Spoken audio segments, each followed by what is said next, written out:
Hello everyone, welcome to P mathematics. इस video में हम गेट 2018 से लीनियर अलजेब्रा के जो क्वेश्चंस आए हैं उनके सॉल्यूशन देखेंगे। अगर आपको सॉल्यूशन समझ आए तो प्लीज़ लाइक करें, शेयर करें और चैनल को सब्सक्राइब करें। देखिए first question, consider the subspaces W1 equal to x1 x2 x3 belongs to R3 such that x1 equal to x2 plus 2x3 and W2 equal to x1 x2 x3 belongs to R3 such that x1 equal to 3x2 plus 2x3 of R3, then the dimension of W1 plus W2 equals। हमें क्या दिए हुए हैं, दो subspace दिए हुए हैं and हमें W1 प्लस W2 की डायमेंशन बतानी है। देखिए सॉल्यूशन।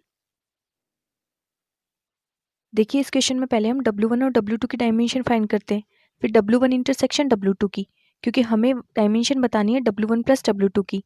तो इसके लिए फॉर्मूला क्या होगा, dimension of W1 plus dimension of W2 minus dimension of W1 intersection W2।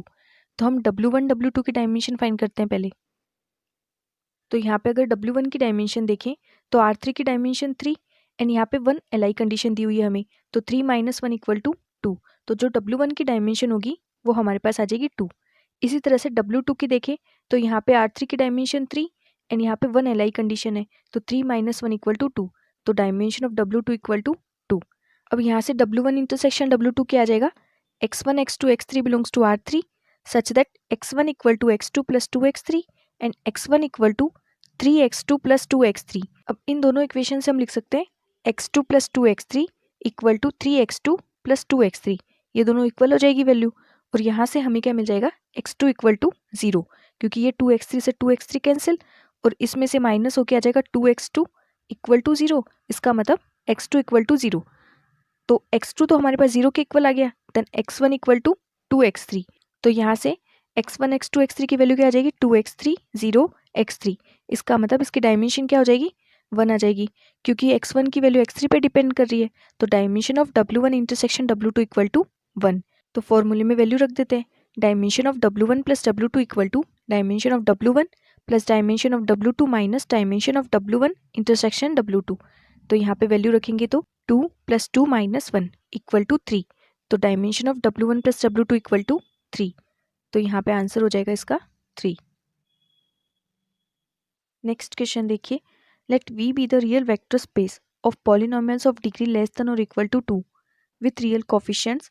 Let T such that V to V be the linear transformation given by Tp equal to 2P plus P dash for P belongs to V, where P dash is the derivative of P. Then the number of non-zero entries in the Jordan canonical form of a matrix of T equals। देखिए solution. देखिए हमें V दिया हुआ vector space of polynomials of degree less than और equal to 2। तो हम एक 2 degree का पॉलिनोमियल कंसिडर करते हैं। उसके लिए बेसिस क्या हो जाएंगे, 1x x square. And T V to V linear transformation किस तरह से डिफाइन है, T p equal to 2p plus p dash. तो यहाँ से इससे हम मैट्रिक्स फॉर्म करते हैं। तो सबसे पहले बेसिस से 1 लेके चलते हैं। तो यहाँ पे p की जगह 1 रखेंगे तो t1 इक्वल टू क्या आ जाएगा, p की जगह 1 रखेंगे तो 1 और 1 का डेरिवेटिव 0, तो t1 आ जाएगा 2 के इक्वल। तो यहाँ से हमें क्या मिल गया, t1 इक्वल टू 2। इसी तरह से अब x लेके चलेंगे बेसिस से, तो यहाँ पे tx क्या आ जाएगा हमारे पास, 2x प्लस 1, x का डेरिवेटिव 1। तो ये tx आ गया 2x प्लस 1। बेसिस से एक्स स्क्वायर लेके चलेंगे तो यहाँ पे एक्स स्क्वायर रखेंगे तो 2x स्क्वायर प्लस 2x, क्योंकि इसका डेरिवेटिव क्या आ जाएगा एक्स स्क्वायर का, 2x। अब यहाँ पे इस 2 को लिख सकते हैं हम बेसिस के लीनियर कॉम्बिनेशन की फॉर्म में लिखें तो 2.1 plus 0.x plus 0.x square. 2x plus 1 को लिख सकते हैं 1.1 plus 2.x plus 0.x square. And 2x square plus 2x को लिख सकते हैं 0.1 plus 2.x plus 2.x square. तो यहाँ से मैट्रिक्स कैसे बनाएंगे, यहाँ पे 1 का कोफिशिएंट, x का कोफिशिएंट और x स्क्वायर का कोफिशिएंट, इनको कॉलम की फॉर्म में रखना है, ठीक है। तो यहाँ से फर्स्ट में 2 0 0, फर्स्ट कॉलम में एंट्री आ जाएगी 2 0 0, सेकेंड कॉलम में 1 2 0 1 2 0, थर्ड कॉलम में 0 2 2 0 2 2। तो हमारे पास ये मैट्रिक्स बन गई। अब ये मैट्रिक्स कैसी है, हमारे पास अपर ट्रायंगुलर मैट्रिक्स है, तो इसके आइगन वैल्यूज क्या आ जाएगी, डायगोनल की एंट्रीज। डायगोनल पे एंट्रीज है 2 2 2, तो आइगन वैल्यूज क्या आ गई 2 2 2। एल्जेब्रिक मल्टीप्लिसिटी ऑफ 2 क्या आ जाएगी यहाँ से 3, क्योंकि आइगन वैल्यू 2 3 टाइम्स रिपीट हो रही है। तो एम ऑफ 2 तो आ गई हमारे पास 3।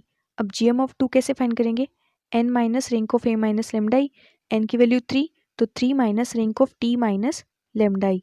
यहाँ पे आइगन वैल्यू 2 के लिए फाइंड करें तो t माइनस 2i, तो GM ऑफ 2 हमारे पास आ जाएगी 3 minus rank of t minus 2i, और rank of t minus 2i इस मैट्रिक्स में से हमें माइनस करना है 2 इंटू आइडेंटिटी मैट्रिक्स को, ठीक है, और फिर उसकी रैंक बतानी है। तो इसमें से जब हम आइडेंटिटी मैट्रिक्स को माइनस करेंगे 2 से मल्टीप्लाई करके, तो इसकी रैंक आ जाएगी हमारे पास 2। तो 3 माइनस 2 इक्वल टू 1, तो GM ऑफ 2 इक्वल टू 1। तो इसलिए जॉर्डन कैनोनिकल फॉर्म में एक ब्लॉक बनेगा 3 ऑर्डर का। तो यहाँ से हमारे पास जॉर्डन कैनोनिकल फॉर्म आ जाएगी 2 1 0 0 2 1 0 0 2। 3 ऑर्डर का ब्लॉक कैसे बनाते हैं, डायग्राम पे आइगन वैल्यू को रखते हैं, तो 2 2 2, फिर यहाँ पे 1, यहाँ 1 और ये वाली एंट्री को 0। तो यहाँ से हमारे पास जॉर्डन कैनोनिकल फॉर्म ये बन जाएगी। अब इसमें number of non zero entries कितनी है, 1 2 3 4 5, और हमें यही बताना था number of non zero entries in JC form. तो यहाँ से हमारे पास इसका आंसर हो जाएगा 5। इस क्वेश्चन का आंसर हो जाएगा 5। नेक्स्ट क्वेश्चन देखिए, let M2R be the vector space of all 2x2 real matrices over the field R. Define the linear transformation S M2R to M2R by Sx equal to 2x plus x transpose, where x transpose denote the transpose of the matrix X, then the trace of S equals, हमें यहाँ पे S की trace बतानी है। देखिए solution, देखिए जो transformation दिया हुआ है वो हमारे पास है 2x प्लस एक्स ट्रांसपोज, और यहाँ पे M2R से M2R पे ट्रांसफॉर्मेशन डिफाइन है। M2R क्या है, vector space of all 2x2 real matrices over R। तो यहाँ से इसके लिए बेसिस क्या हो जाएंगे, 1 0 0 0 0 1 0 0 0 0 1 0 0 0 0 1, ठीक है, ये इसके लिए बेसिस हो जाएंगे।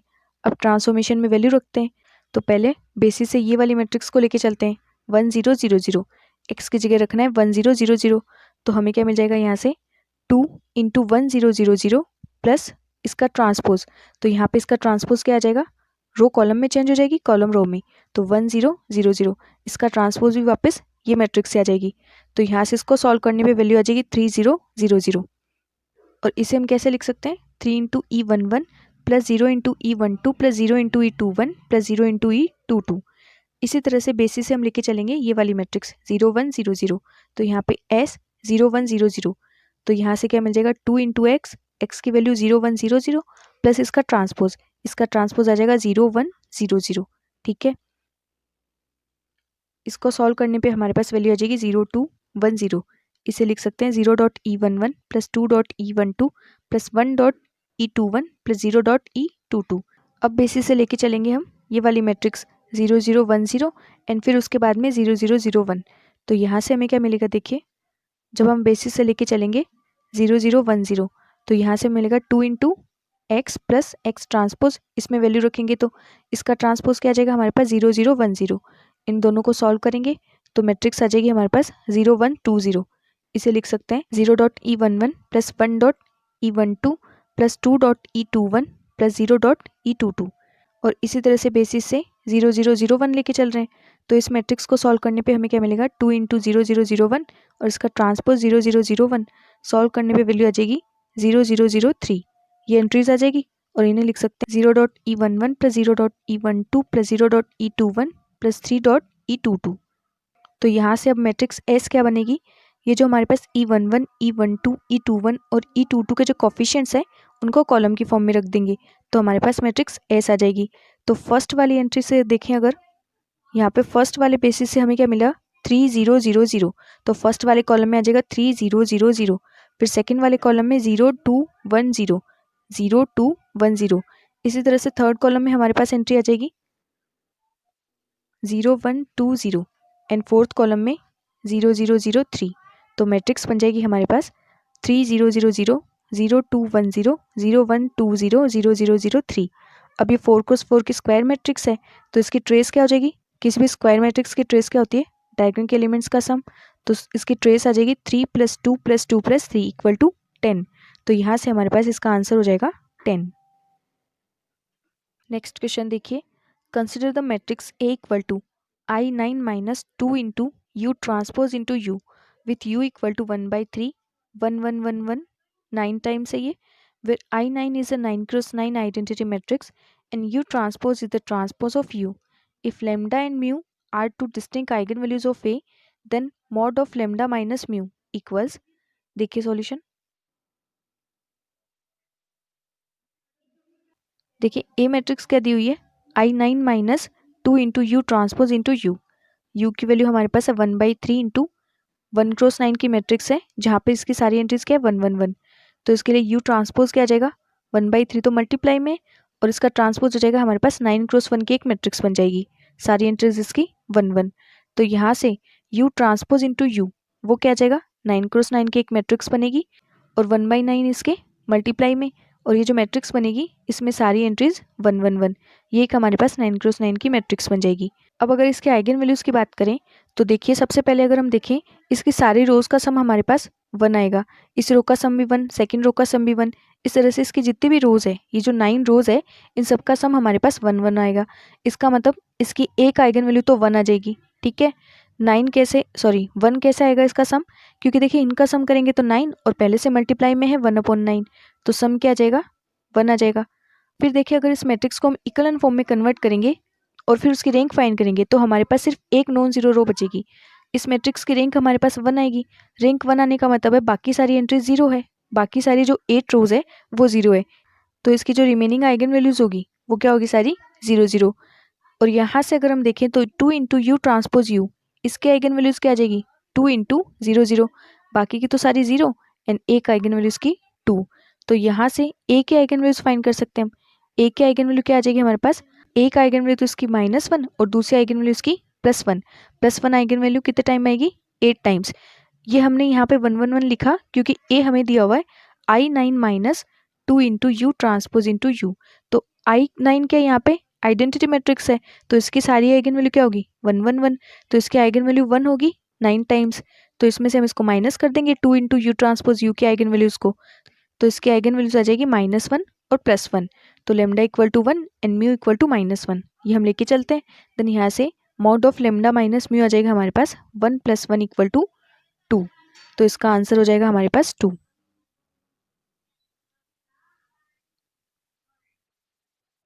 नेक्स्ट क्वेश्चन देखिए, consider R3 with the usual inner product if D is the distance from 1 1 1 to the subspace span by 1 1 0 0 1 1 of R3 then 3D square. देखिए सॉल्यूशन।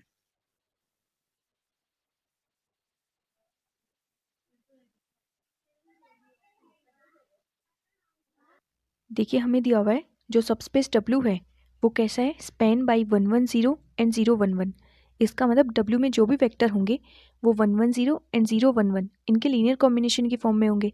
तो हम लेके चलते हैं x y belongs to R, then x into 1 1 0 plus y into 0 1 1, इनका जो linear combination होगा वो W में बिलोंग करेगा। तो यहाँ से जब इसको सॉल्व करेंगे तो क्या आ जाएगा हमारे पास एक्स प्लस वाई वाई। तो हमारे पास ये जो वेक्टर होगा ये सब स्पेस W में बिलोंग करेगा। और क्वेश्चन में डी क्या दिया हुआ है, डिस्टेंस फ्रॉम 1 1 1 टू सब स्पेस स्पेन बाई 1 1 0 0 1 1।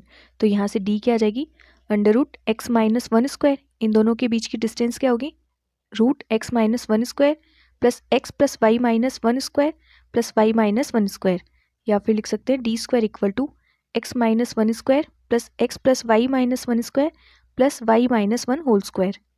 अब हमें यहाँ पे 3D स्क्वायर की वैल्यू फाइंड करनी है। तो सबसे पहले देखिए हमें पता है जो डिस्टेंस होती है वो मिनिमम होती है, तो हम क्या करेंगे इसका पहले x के रिस्पेक्ट में डिफरेंशिएशन करेंगे एंड उसको 0 के इक्वल रखेंगे, तो हमारे पास एक इक्वेशन आ जाएगी। फिर इसका y के रिस्पेक्ट में डिफरेंशिएशन करेंगे, उसको 0 के इक्वल रखेंगे, देन यहाँ से भी हमारे पास एक इक्वेशन आ जाएगी। तो देखिए पहले x के रिस्पेक्ट में डिफरेंशिएशन करते हैं, तो ये आ जाएगा 2D del D upon del x equal to 2 into x minus 1 plus 2 into x plus y minus 1 equal to 0। तो यहाँ से एक इक्वेशन हमारे पास बन जाएगी 2x plus Y equal to 2। इसी तरह से इसका y के रिस्पेक्ट में डिफरेंशिएशन करेंगे, तो यह आ जाएगा 2D del D upon del y equal to 2 into x plus y minus 1 plus 2 into y minus 1 equal to 0। तो यहाँ से हमारे पास इक्वेशन आ जाएगी सॉल्व होके x plus 2y equal to 2। अब इन दोनों इक्वेशन को सॉल्व करके x और y की वैल्यू फाइंड कर लेंगे, तो हमारे पास x और y की वैल्यू आ जाएगी x equal to 2/3 and y equal to 2/3। अब ये दोनों वैल्यूज़ को यहाँ पे डी स्क्वायर वाली इक्वेशन में रख देंगे, तो यहाँ पे वैल्यू रखेंगे x equal to 2/3 and y equal to 2/3। Then इसको सॉल्व करेंगे तो हमारे पास इक्वेशन आ जाएगी D square equal to 2/3 minus 1 whole square plus 2/3 plus 2/3 minus 1 whole square plus 2/3 minus 1 whole square. तो ये वैल्यू सॉल्व हो के आ जाएगी 1/3। देन यहाँ से 3d² क्या आ जाएगा, 3 को इधर मल्टीप्लाई कर देंगे तो 3d² की वैल्यू आ जाएगी 1। तो आंसर हो जाएगा क्वेश्चन के लिए 1।